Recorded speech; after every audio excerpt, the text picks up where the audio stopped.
How to ask questions, tip number 14. Don't ask questions that aren't questions. Sometimes when people ask us things, what they're really doing is making a suggestion or asking a rhetorical question to which they don't need an answer. Sometimes they might be accusing us of something.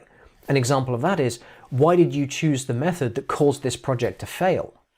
That's not really a question about why did you choose the method, it's just an opportunity to blame you for causing the project to fail. So when you're asking questions, really make sure that you're asking a question and not trying to do something else. If you ask a question that isn't really a question, what you're doing is possibly making somebody else feel bad.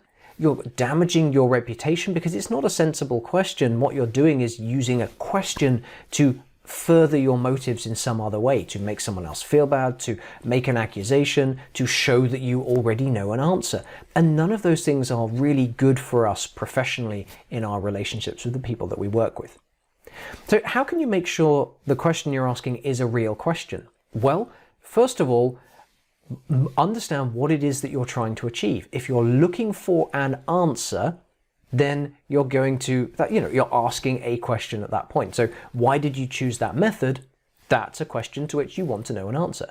Why did you choose a method that caused the project to fail? That's an accusation that looks like a question. You don't need to include the second part of that if what you really need is to understand why they chose the method. If you already know the answer to the question, 9 times out of 10, don't ask it, because it's taking up time, and if you already know the answer, what's the point of asking it in the first place? So those are some things that you can do to make sure that you are asking questions that are real questions and that you're not just hiding your true purpose and wrapping it up with a question mark at the end. So if you want to ask good questions, make sure that your questions really are questions.